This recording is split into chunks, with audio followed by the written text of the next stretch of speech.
Well, good afternoon to everybody.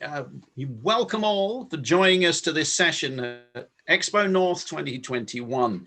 This session, we're going to be speaking about driving change, innovation, technology, and new consumer perspectives. If that's the session that you're looking for, you're in the right one. If you weren't looking for that one, you better go and look elsewhere. But I would encourage you to stay, because this will be fascinating, engaging, and insightful. We have some wonderful, wonderful panel guests. My name's Tim Wright. It's my responsibility to try and host this, but I know that with panelists of this quality, it's going to be a breeze, because they're just going to be brilliant and contributing their thoughts and insights. We have none other than Elena Corchero, who is a multi-awarded designer, and she's director of emerging technology at News Corp, worked with many, many other big brands, the BBC, Unilever, Diageo, many, many others. We have Katy Boungard, who is joining us from the glories of the West Coast of the United States of America, an early start for Katy, so we've shipped her a lot of coffee so that she's ready for anything. And Katy, of course, creative strategist and producer. She's a producer for Voice AI and Digital, done lots and lots of interesting work in conversational AI, and done a lot of that in heritage organizations things. So be interested in hearing lots of stuff like that. We have Michael Rueger, from creative director of Ravensburg Innovation Lab, all the way from Germany. So it's a very international panel here. We love that. We love that at XpoNorth. So we're looking forward to hearing more from Michael's work. And then last, but by absolutely no means least, Liz Rosenthal, curator, executive producer, and of course she is a curator of the Venice Biennial. So sadly, she's having to join us from London and not in Venice. I mean, yeah, we can't have everything, Liz, but we're very pleased that you can join us today. So lots and lots to get through. We're hoping to be able to do a Q&A session as well. If you want to post questions to put to either all of the panelists or to them individually, please do so through the Q&A function or through the chat function. We love to hear from you. Love to hear what you've got to ask and say. Really, really interesting topic dealing with innovation, certainly in the context of the last 18 months. But I'm going to ask each of our wonderful participants to introduce themselves, tell us a little bit more about themselves, the sort of things that they're involved with from an innovation point of view. And I'm going to ask them to give me an example of some interesting innovation that they've noticed in the last 12 months, just to get us started. So I'm going to let Katy wake up a little bit more, not put too much pressure on her. As it's further on in the day, and Michael, has had all of that time to hand, I'm going to let Michael kick off. So really? Do just introduce yourself, Michael. Okay. Tell us all about your work in innovation, and don't forget that example that I'm looking for. Yeah. I thought about this example, not easy. I'm Michael. I'm living in Germany. I'm working for Ravensburger Group, and you might know Ravensburger from games, puzzles, Brio, trains, Think Fun in the USA. Everything belongs to the Ravensburger Group, and we're doing games and puzzles and a lot of books too. And I've been in innovation I'm in the business for 30 years, I guess. Started in advertising and went to TV, and then to product, and then to cross media, and then to toys itself.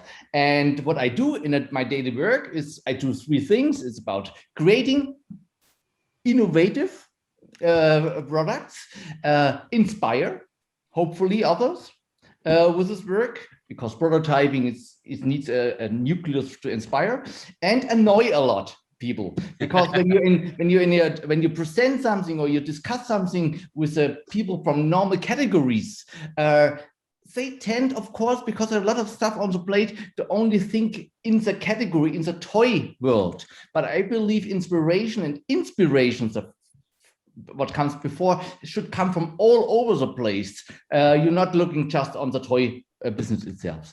And the innovation example from the last 12 months, super difficult, because concerning innovation, in my area, I think the last 12 months sucked a lot. for different reasons.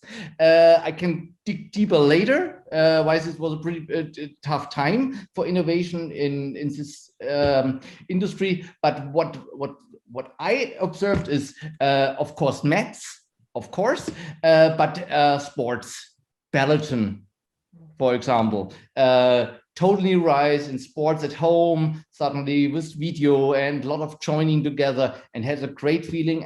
And a lot of people get into this Peloton thing. And I think we see this more in the future. So Peloton, for me, innovation might be tiny one, but new. That's a really, really good one, and we're definitely going to come back to find out quite why it sucked as much as you think. I think that's one worth going to. Liz, I'm going to give you. Seems you don't have that joy of being in Venice. I'm going to give you the next cue. So if you would introduce yourselves and your fabulous experience, and tell us your example of an interesting piece of innovation in the last 12 months. Oh, thank you, Tim, and hello, everyone. So I'm Liz Rosenthal. One of my roles is that I'm the curator of immersive content for Venice International Film Festival.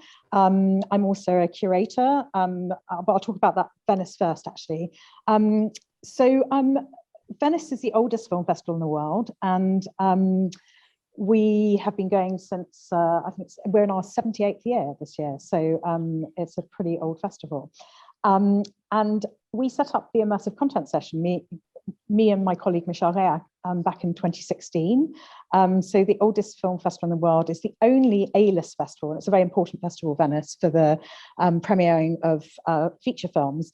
We are trying to innovate more than any film festivals when it comes to showing immersive content. So when I mean immersive content, I mean content, or XR, extended realities. That's creative and entertainment content made for virtual reality devices, augmented reality or mixed reality, or things that are hybrid, that fit in the real world and are virtual at the same time. And I also am an executive producer on a program called Creative XR that I helped design, which is run by the Digital Catapult in London and the Arts Council England, where we finance 20 leading UK teams to create prototypes of their ideas. We present them in front of potential financiers and commissioners once they've had a time to prototype, and there's mentoring around that. And then we award production funding for 3 to 4 projects. So we've been doing that for 3 years. And the way I know wonderful Highlands and Islands enterprises and XpoNorth is because I ran a lab through my company, Power to the Pixel, back in 2015. So my company was running incubator labs for interactive and then immersive content for many years, and also did a big event in London called Power to the Pixel, the Cross Media Forum. So I've kind of originally come from film, and I got very interested in, so funny saying, digital media and interactive media way back in sort of the beginning of the 2000s. I got very inspired because of my experience in feature film. I saw that there were all these issues happening and new ways that you can engage with audiences using interactive tools back in 2000, 2001, and have been sort of in this sphere of innovation since then. So going back to my the innovation that I've been the most excited about this year, because I work with virtual content, is social virtual platforms, and I will talk a bit about that. But obviously, you mentioned I'm not in Venice, and I should be. I spent a lot of time on a particular platform called VR Chat this year, which is the kind of work I'm seeing is really amazing. And I've had my best moments, actually social moments, because I live by myself in London with people all over the world visiting incredible places and spaces. And we used it as well in Venice. But I'll talk a bit more and let the other panelists introduce themselves. Brilliant, Liz. Thank you very much indeed for that fascinating stuff. And I'm particularly interested in that, how real legacy organizations like the festival that's been around for so long deal and engage with innovation to keep themselves fresh. So maybe we can return to that at some point during this discussion. So Elena, somebody else that has a connection, you can confess your connection to Inverness if you wish to, but welcome to the panel. Fantastic to have you here.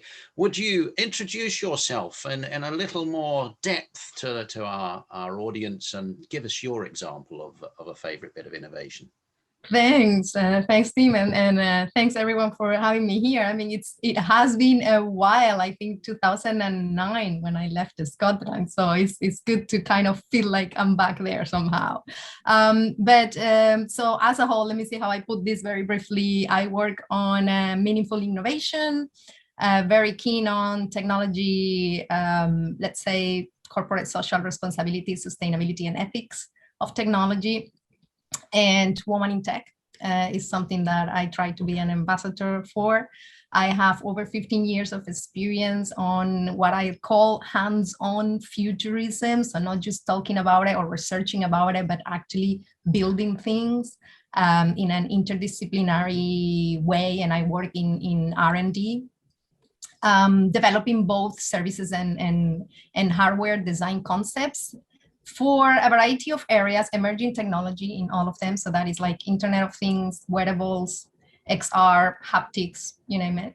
I started as a researcher at the MIT Media Lab when it had a base in Dublin, so the European MIT Media Lab. And then I did a master's in St. Martin's called Material Futures, and I kind of specialize in smart materials, and that's why wearable technology is an area that I love, and haptics and so on. And then I ended up in Scotland in a lab called the Distance Lab, which was funded by the Highlands and Islands Enterprise as well. And I started creating some products there, and I came out of it with 3 trademarks. One on the toy industry, so I think I'll be very keen to talk to Michael about that. So STEAM educational toys and how to get girls more excited about learning technology, and some other smart material trademarks. And then I worked as a consultant, and you mentioned already, you know, some of the companies I have worked with, from actually one very interesting project that is XR related and 5G related was with Ericsson.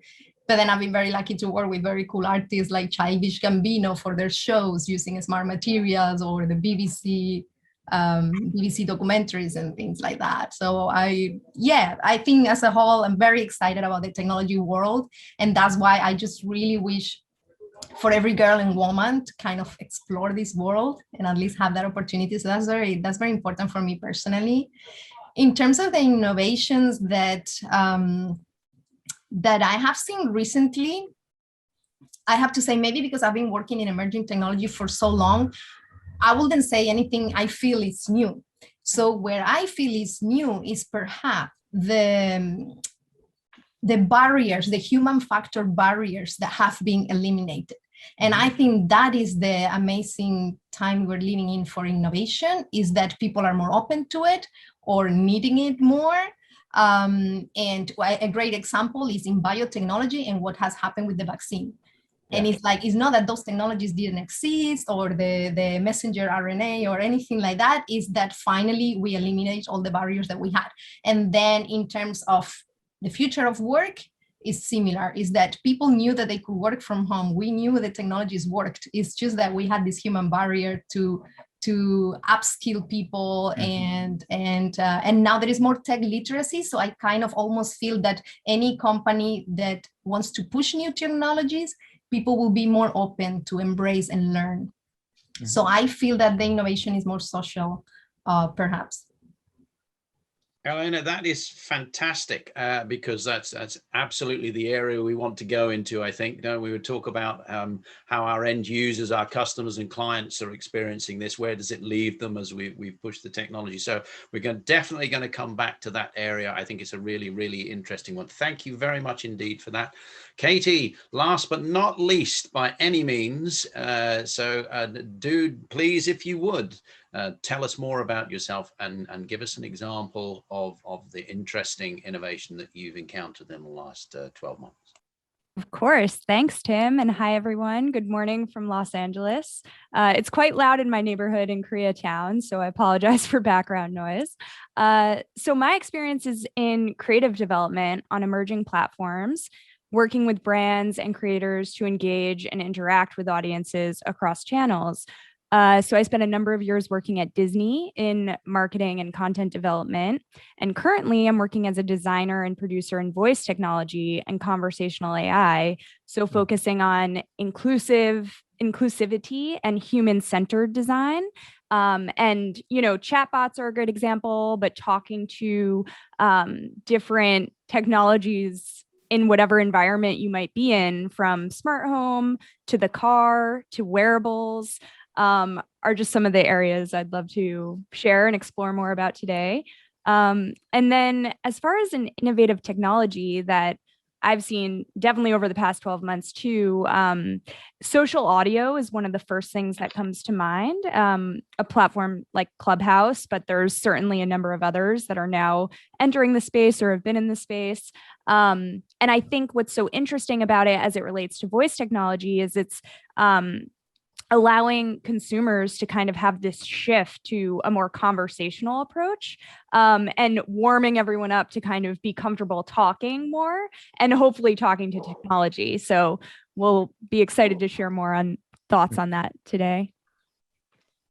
Absolutely brilliant. Thank you very much indeed. And a couple of mentions about inclusivity and ethics there and things like that. These are all things that we need to talk about. I suppose, it would be churlish to not make reference to the fact that, we are having a virtual conference at XpoNorth this year for all of the obvious reasons. And I cast my mind back a couple of years. Expo have always thought of themselves as an event that have been forward thinking, but I don't imagine 2 years ago, if you'd have said we'd hold the conference virtually in its entirety through an app in 2 years' time, that it would have been greeted with absolutely, that's definitely what we're going to do.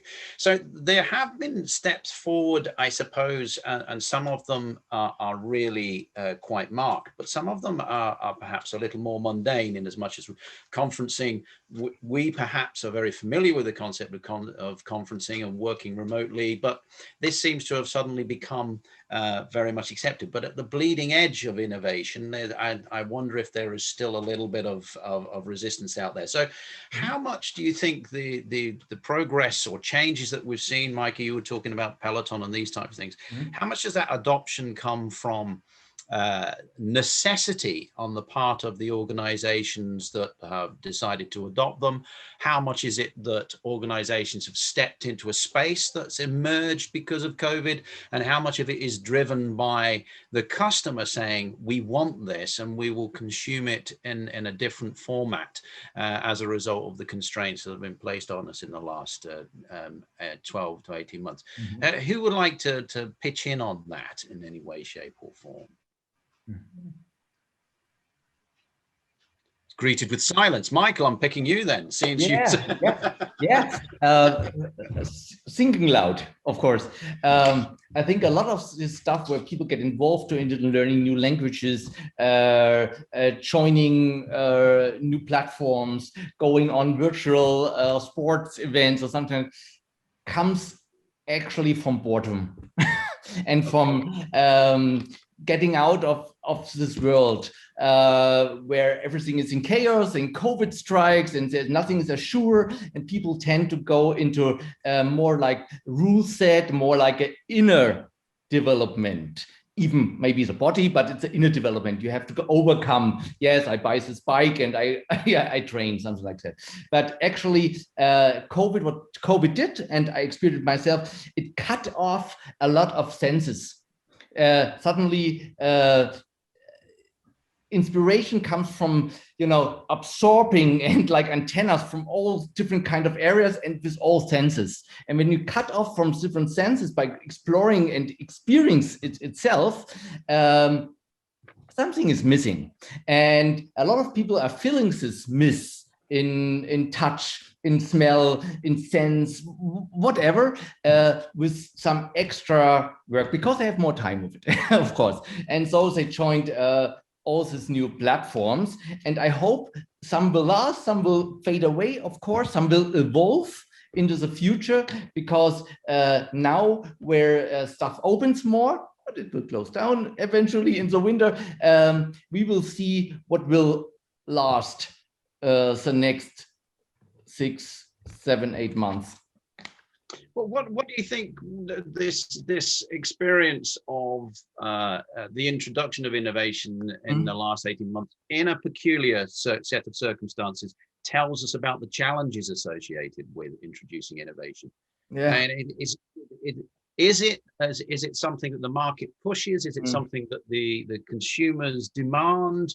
What is it that we can take away from this as a positive from the steps that we've seen in terms of innovation over this last sort of 18 months?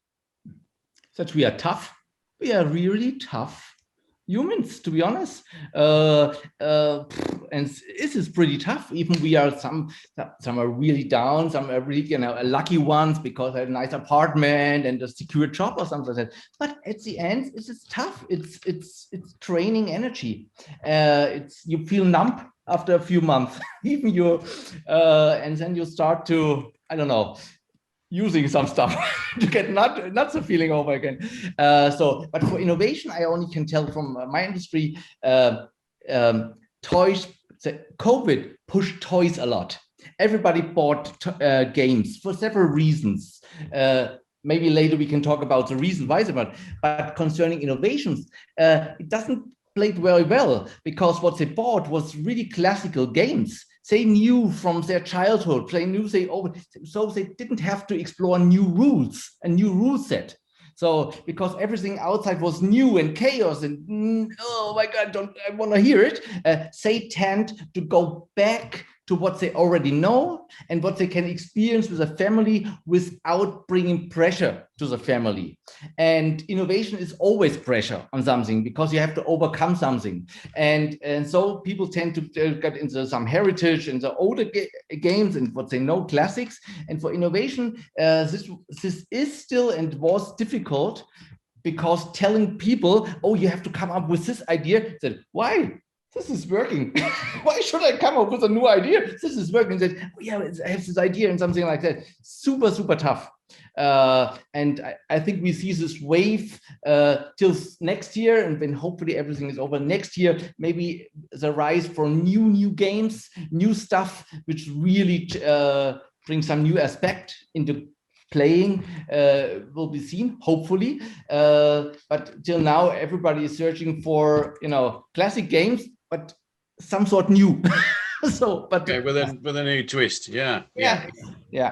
Liz, what's it like in trying to innovate with something that is established? I mean, how much acceptability of the end user do you have to consider in introducing innovation? Well, there's two sides to that question. I work with a very, one of the biggest cultural institutions in the world. It's the Biennale in Venice, who run the arts and the architecture biennales and the film festival and many other biennales. So there's that side of the organization that me and Michelle have come in and go, it's been fantastic with the support of the president of the Biennale and the director of the festival, Alberto Barbera. They've gone, we're excited about doing this. So it's a big thing that they've brought this on, but it's us. A lot of the time we're pushing through things that they're going, oh my God, because every year so usually I'll talk about the festival and then the medium, because I'm working in a medium that, it's pretty niche when it comes to consumers owning those headsets. And that has been one of the big issues, obviously, that people don't own, not that many people own the equipment. And most of the people who do are gamers. Most of the people who own VR headsets tend to be gamers, and those are niche gamers as well who do VR. So obviously this year there was a huge demand with last year for headsets, but unfortunately because of the supply chains in China, they couldn't be fulfilled. So there's one of the headsets obviously that has changed the game is the Oculus Quest. Facebook owns Oculus, and it's a non-tethered headset. So you don't need to be too geeky to set it up. You don't need a powerful PC to tether it to. It's standalone. So that's being a big game changer. Unfortunately, the supplies ran out when everybody wanted them, because of course, like Michael said, there's one aspect, people you know, virtual reality is kind of perfect for pandemics because you can Exactly. kind of do anything, travel anywhere, be with people, which is a bit that I'm going to talk about a bit more. So when it came to, also remember, I work with something that's an event or a festival, and for any event, performing arts, whatever, this was a disaster this year. And so for us who work in the sphere, we're immediately, no problem, we can do it another way. I mean, obviously, we have this amazing venue in Venice. We have an island that was ironically an old plague quarantine island, which is our venue. And the flat screen part of the film festival actually happened in September because we happen every September, so it was a bit of a lull in the pandemic, but we went entirely virtual, and it's totally changed the way I've worked, and I've learned so much this year.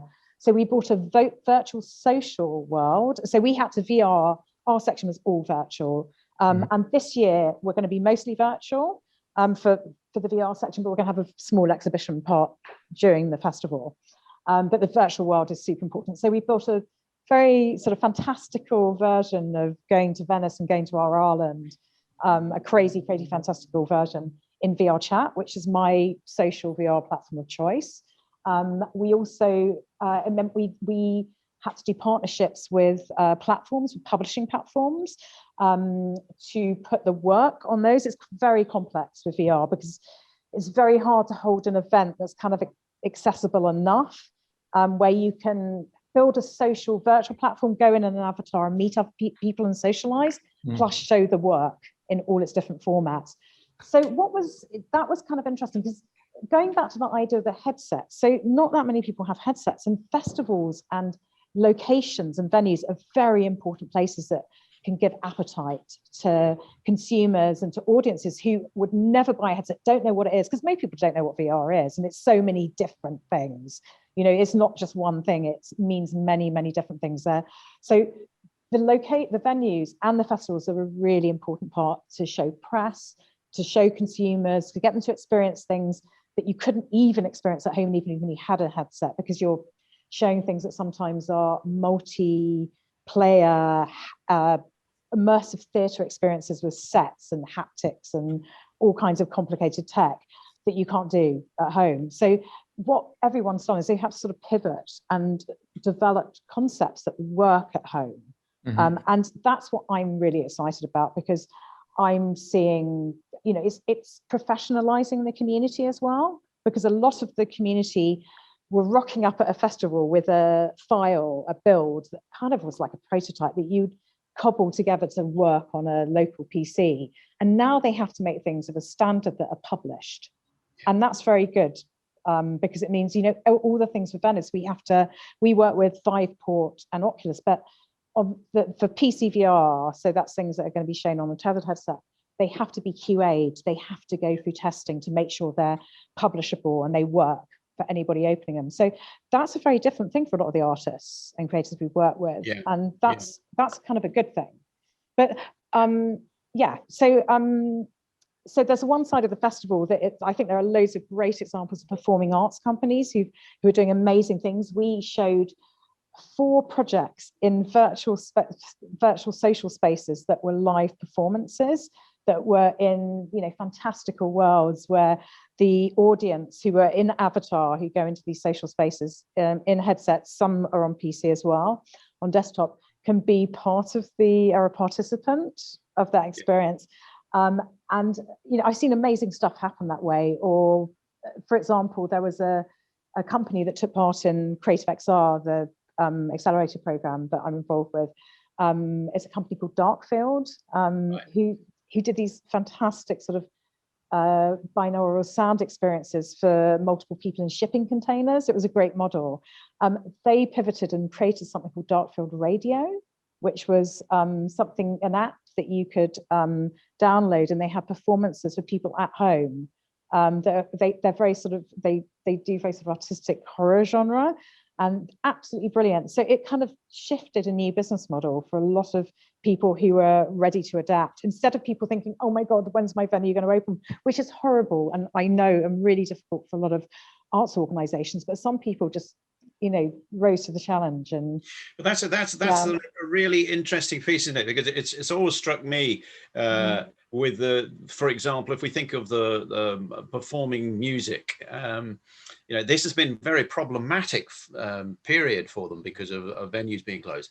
But in truth, we've known that streaming and immersive concerts and these types of things have actually been available to us for a long, long time. And I have always got a sense that the industry went, no, that's just too hard. We're doing fine as we are. Thank you very much. And now a set of circumstances have emerged where they've been forced to engage with it.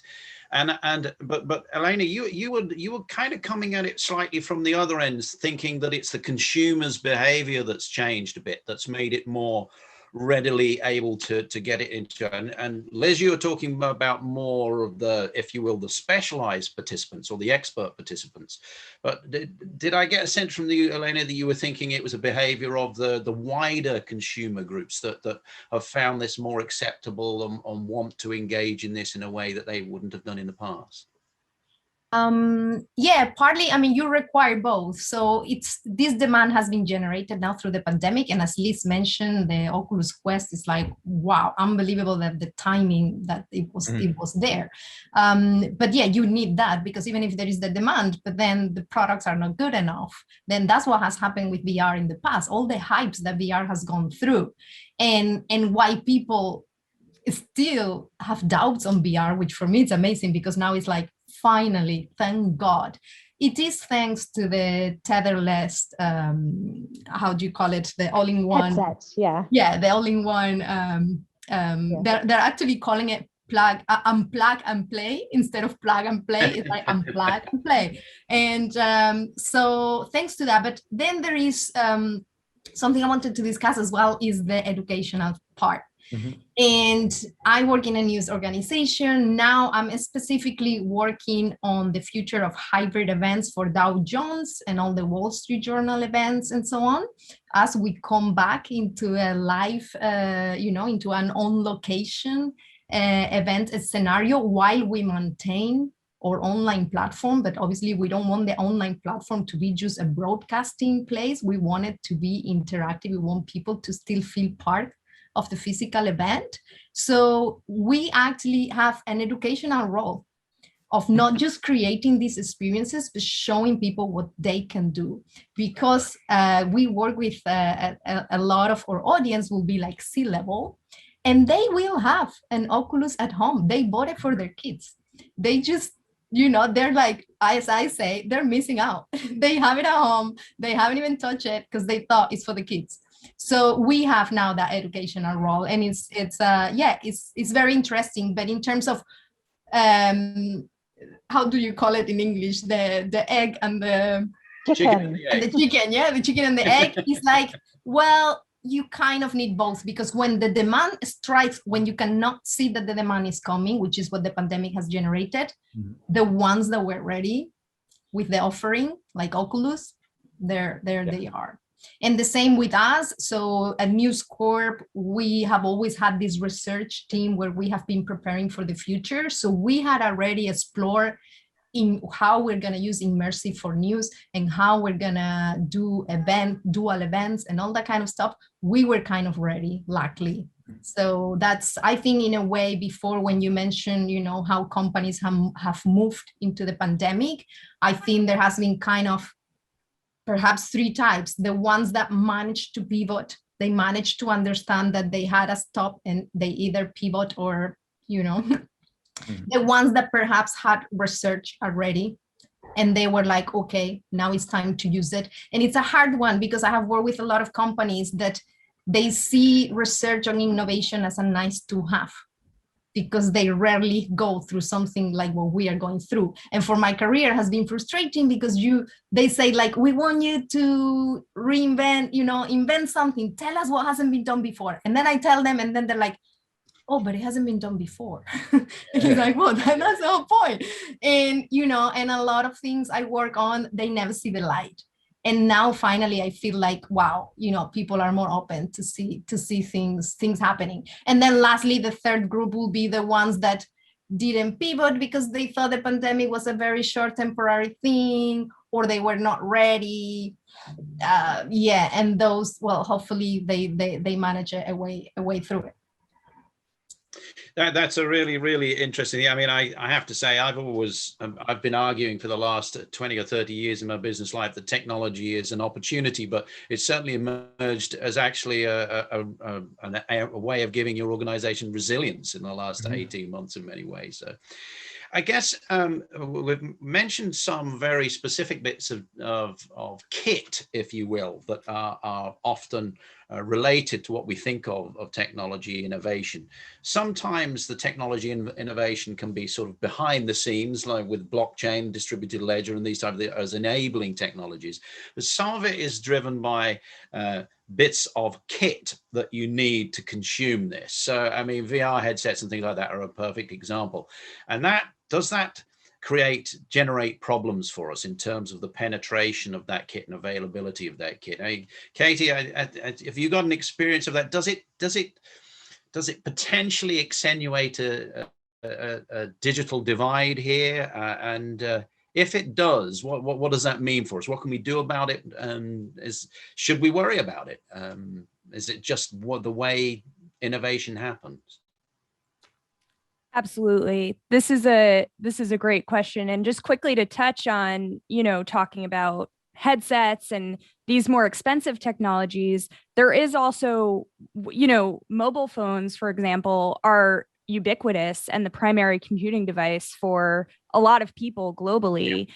And I think the rapid innovation that has been happening over the past 10 years, like everyone having a smart speaker with mics, cameras, data, computer chips, ambient computing, all on a phone has empowered people to also innovate and become. This is partially the creator economy or the passion economy of being able to, there's platforms like TikTok that have risen, so quickly over the past few years.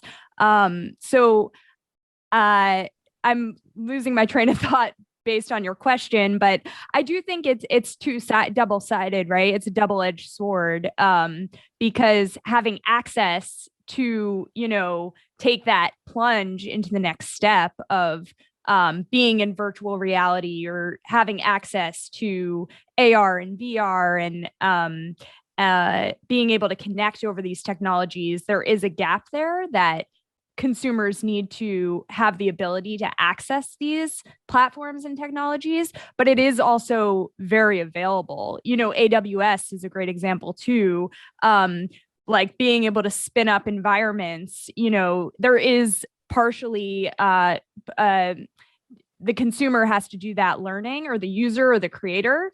But once you kind of can figure it out and know what you want to create, the possibilities are really endless. So that's definitely been my experience with voice technology. I feel like I want to talk to everyone here about everything that was mentioned. So I'll pause there. But don't require me to lead you. Just talk to everybody about everything. That's Well, gaming is a really interesting example too. And actually, over the past couple months, I started playing voice games on a Twitch stream. And that's just an example of, voice games are a very new field, but a few gaming studios have been doing this for a few years now.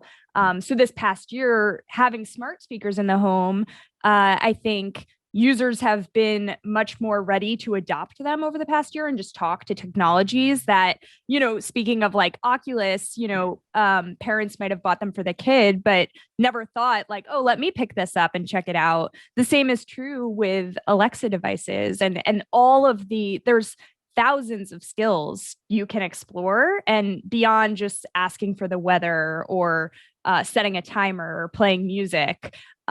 So yeah, just a little bit more about that, but would love to hear everyone else's thoughts as well. I just wanted to jump in and said that I was very happy when I learned about the Alexa blueprint skills, and you can probably mention more about it, but it was a way that anyone could build their own voice game without coding or anything like that. And I thought that was mind-blowing. Yeah, making the building and the designing and the development of voice technology, there's an entire movement around no code that you don't need to be an engineer to create these conversational AI experiences. So Blueprints is a great example. VoiceFlow is another company that's doing a lot of work in that space as well. And there's a number, the voice industry has just boomed the last year. So yeah. Does make you wonder, doesn't it, whether we will experience jumps in parts of the world in much the same that we saw the way telephony entered the emerging world, not through fixed line but through mobile. And I wonder if we might see this in some of the cutting edge innovations that we're talking about here, that there will be a leap, so that certain older technology will just be bypassed and we'll move into a more integrated stuff. So a couple of you have mentioned haptics. It's not something that gets talked about a hell of a lot. We probably hear more about VR and XR and these types of things. Where's haptics going to take us, do you think? Because it's an area that it seems a little bit of a Cinderella of innovation, but seems to have so much promise. Will it get integrated with all of these other things to make experiential and immersive experience or even more overwhelming through being tactile, or where do you think it might go? I think Liz will have a lot to say on this, I'm sure. I can mention my own experience where obviously I haven't done haptics for a while because now I'm working on events and all of that. The way I see it very heavily impacting let's call it the Internet of skills. So how we use immersive technologies to transfer skills. I see it affecting medicine training, and I see it affecting the Industry 4.0 or the digital twins scenario, where you are managing your industry floor virtually and you actually need to touch things, and you're managing an industry at a distance. You need haptics. So I think training and industrial, but I haven't done it for a while. And of course, we have to talk about it as a porn industry. Yeah, to be honest, the rise in VR. Okay, parental advisory on the session. I know. But to be honest, all startups, a lot of startups here in Berlin are going now into this vibrator and stuff, and they experience haptics with it because it's all about the senses, and in every there are only a few activities where you're not involved with all your senses. When you play, for example, you get excited, your heart gets, oh my God, hopefully I roll a 6 or something like that. So this is all haptics. When you just cross with your figurines the finish line in Monopoly or another game, it's just, oh boy, my goodness, I succeeded. Yeah. Awesome. And so it's for me, it's not only haptics, it's all about emotion. It's all about how do you, in your very industry or cross industry or whatever, can we create emotions with new technology, with combinations of it's never done before, new rules, something like that. So emotion to have a deeper experience into the game, into the clothes, for example, into the virtual world you experience it. So I think the key is how do we create emotion. Liz, I'm quite sure when Elena was talking about haptics, she wasn't and put you right in the crosshairs there as somebody that knows all about. She wasn't thinking about Michael's porn industry here, but would you like to tell us a little bit about your haptics piece? Some of it's not even porn, Mike. Right. It depends. When you talk about vibrators, is that porn? There you go. Sorry to say that. So going back to the non-porn, the creative and entertainment space that I'm in. It's funny, going back to the festivals 2 years ago when we were pre-pandemic, people were creating these very complex experiences that were virtual, real life, hybrid experiences that were immersive theatre, and would involve, smells and haptic devices that were incredibly expensive and complicated that, people are not going to buy at home. They were very much, they're not something that, or there are things you could stand on, motion sort of controllers and other things, or devices that release scent through the top of the headset when something, that they activate depending on what's happening within the game or the experience. Those are not things at the moment that, you would have any interest in buying for at home. And to a certain extent, you do see, in my space, you see sort of haptic gloves and other things that people are using. But I think, as Elena said, it's much more in the enterprise sector. We're seeing these things in medicine. I mean, there is very interesting, the kind of the startups that I've been in contact with, you kind of cross between the kind of well-being, entertainment, health side, which I think is a fascinating area that we're seeing in virtual reality. And especially, with the Quest, there are a whole lot of new apps that sit in the kind of well-being exercise space, where we are starting to see these devices. So there's the hardcore medical stuff that has to get researched, that has to go through clinical trials, and then the things that sit in the well-being exercise space, which is obviously something that consumers are going to be involved with. So we're seeing stuff, obviously with, smartwatches and things like that, and things that are picking up things to do with, the obvious things we've had already to do with how we sleep, where we, with the apps we all have that are getting more and more sophisticated. But I think those really, those devices I'm seeing that do more than that, they tend to be in the enterprise space, and for exactly the reasons that Elena was saying. And I'm starting to look, it's funny, I actually couldn't go to Venice, not because I can't go, but I had a bad vaccine reaction. I've got vertigo. And I'm now looking into physio who can do things through an app, who can train you. And it's actually an app I don't need to go, I can just something I can download, who can retrain your vestibular system. And so there are things that are becoming more and more available that aren't so specialized. And that's kind of exciting for me, where I start seeing those kind of use cases where, That's a really interesting piece, isn't it? Because that actually leads us quite nicely into the idea of the end user and consumer being more engaged in this, because that's clearly a very high touch interaction between yourself and the technology. What do you see as a good outcome from this? Do you think it's important that end users help shape some of this stuff? Is that the best way of getting the best out of the innovation through, if you will, some type of crowdsourcing aspect to it? Or do you see this technology as being still very much a kind of broadcast piece to sending out a richer experience to consumers? Is it a more of a conversational interaction that we're looking for here? And I suppose if we are, does that bring us any ethical considerations as well? Who wants to pitch in? Katy, you actually did talk about ethics in your introduction, so I'm going to pitch to you on that.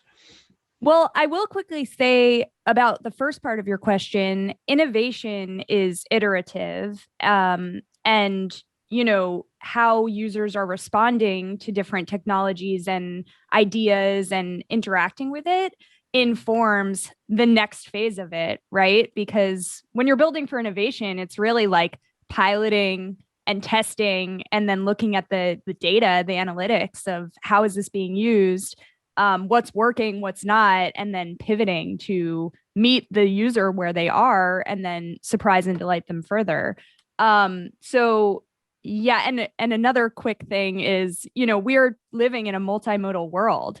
Personalization and contextualization are two big areas that are also on the rise, especially with wearables. And like Liz was just mentioning, having devices just tracking and monitoring our own physical health. My Apple Watch reminds me when I'm washing my hands to do it for 20 seconds. That's amazing, right? And might not have existed, or I might not have activated that previous to this past year. So those are just quick examples of just how much haptics are having a play in our environment and reading what we're doing. And spatial audio is another very interesting development that's emerging right now.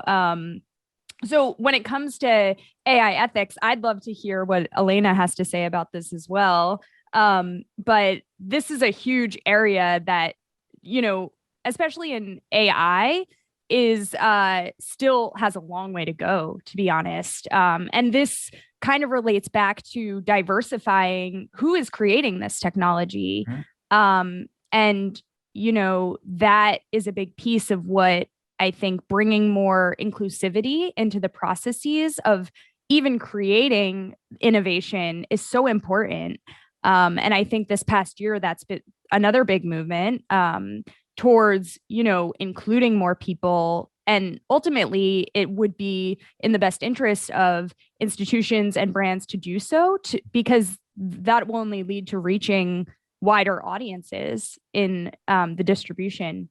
So that's an interesting, because when you were talking about the iterative development phase and how you use analytics to shape it, that's a very passive interaction, really, with the for the end user, so to speak. They're being monitored, if you will.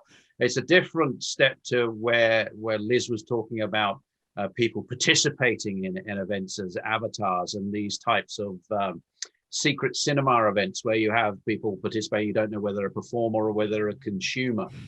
So there is scope here for a much richer level of interaction, and maybe that might be a way of finding that more inclusive, more democratized way of developing things. Katie, I don't know whether you would agree with that, or whether you think that's whether I'm in the land of fantasy there. No, absolutely. Privacy comes up a lot with smart speakers. That's a hot topic, that the device might be always listening, where in reality, that's why the wake word exists. And, the user, even though there is some friction there, does have full control over their data. And what is shared with these platforms is really just to better serve the user in making the experience richer and, again, personalizing it. So similar to how, our smartphones all have mics on us at all times, the ads we get on our Instagram feed are related to a Google search we might have just done. And that's all ultimately to serve the consumer, but there is this creepy factor, and it's finding that balance of what is going to be helpful and what is taking it too far. And how do you strike that balance? Is that balance done through building confidence with the end user, or is it a regulatory thing? What is it? What's the mix that makes this work? Anybody want to pitch in on that? This is a good question. This is a really good question, because concerning kids, my area, we don't track anything with our tip toy games or technical interactive games or apps we had. So it's difficult. It's ethic, of course. It's from company to company. Surely different, from country to country different. If you're living in a totally society where you're Palo Alto, for example, where everybody's working in startups and Stanford or something like that, you might be more open to give away your data. You're open with data. You know where it leads, what this means, giving away data. But when you're living in some areas, I don't know where, with even a bad mobile connection, something like that, you might be, oh my goodness, what's going on? What's going on? I think this is more like a question of communities, of countries, and then narrow down to some personal interests. So I have no problem to give away when I'm using my Google Go, no problem with it. But otherwise, you have it? Never. So even with my friend, They know, don't do it. Why? I think it's like when everything is new on the plate, people tend to get, oh my goodness, it's bad. Something it's interesting. Oh my goodness, oh wow, it's shiny and it's interesting, but not sure. And the more it will go into the mass market industries, and we see more and more of this in voice, in sound, in virtual areas, the more people will accept it, and then it is a mass will accept it and that yes, of course, we don't know what's happening, but it doesn't hurt the last 2 years and this is 5 years, now it won't hurt me. So I think it needs to have, and this is a part of innovation, the early adopters to an idea, the ambassadors to stand up and say, this is great, this is idea for a device, because it's a dumb technical device at the end, but what it needs, the creators who gives them a meaning with interaction with content, and this content can come from everybody. So we must educate the people to dig into these technologies or into these areas, into this we have to inspire them to use it and then to create something own. Elena, do you think it's a generational thing? Do you think that we'll see a different perspective of this emerging with a different generation of consumers, that they'll adopt this stuff more readily, or are they becoming more cynical because they've grown up with it? Yeah, I think it's quite polarized. So there is the kid that is like, I don't care. I'm on TikTok the whole day. I give you my life. I don't care. And then there is the one that perhaps is the opposite. They want to be very private. They don't have any public profiles and so on. So it's quite polarized. But we look into this a lot. And obviously we're working very hard to ensure that we only collect first-party data for News Corp and Dow Jones and so on. And because we need to give a good service that is highly personalized, and advertisement in our case is positive, because the people that comes to us, they know that they will find things that are relevant to improve their business. It's a very B2B kind of environment and networking environment that we provide. But I have a few notes here that when I have worked in IoT, something important about data privacy or anonymization, or however we might go around it to create global consensus, is that actually, if you want smart cities to properly work, you need to share data. So there is no way around it. Yeah. We can anonymize it, but today with AI, even data that is anonymized, you can get to a lot of conclusions of who is doing what, why, when. You see what I mean? So it's anonymized, but we kind of know it's still you. And, I think that perhaps long-term, it's more about two things: the transparency. So I don't mind, you have my data, but I really want to know what's happening. If you recommend me something, I want to know how the algorithm works. Why was I recommended that and not that other thing? Like, transparency is one of the areas we're looking at a lot. And the other one is ownership. Potentially, you make money with your own data. Why not? Like, we need to create models where you are the owner of your data. You decide what you want to share, what not, when, with whom, which brands you're happy that they have your data, which not, and kind of create a more competitive environment about your own data and making cash out of it. Why not? So there is a lot of things, but what really worries me is this global consensus, so that we can truly experience at some point, the expansion of 5G and smart cities, and then how people think it's just about anonymizing it, when in reality, even though your data is anonymized, AI can correlate it to you in the end. So that's some of the notes I have here. You've queued up so many wonderful questions for us to chew over for the next 5 hours, but unfortunately I have to tell us that we are at the end of our hour. Where did that go? Can we reconvene this next year and continue the conversation? Because there's so many aspects that we could have begun unpacking there, but unfortunately it is my sad duty to have to say say to all of you that that is the end of our session for today. And we didn't have lots and lots of questions coming in. We must have been answering them as we went. So it remains only for me to say thank you very much to Elena, to Katy, to Liz, and to Michael. Very, very, very grateful for your participation today. Thank you, Tim. Wonderful, wonderful event.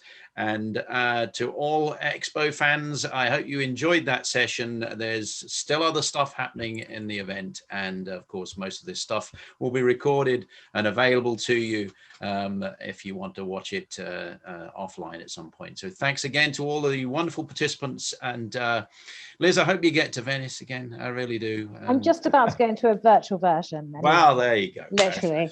But me I too. joined. I want Absolutely. to join Liz. Yeah. Please do. I'll take you all. Can we all Please, come? let's stay in touch and I will invite you in. Yeah. I have to stay in touch with all of you guys. It has been a Absolutely. pleasure, a great pleasure. Thank Likewise. you so much. Thanks Thank and you, Tim. goodbye. Bye-bye. Thank you very much indeed to all of you. Many thanks. Bye now. Bye. Bye-bye. Bye.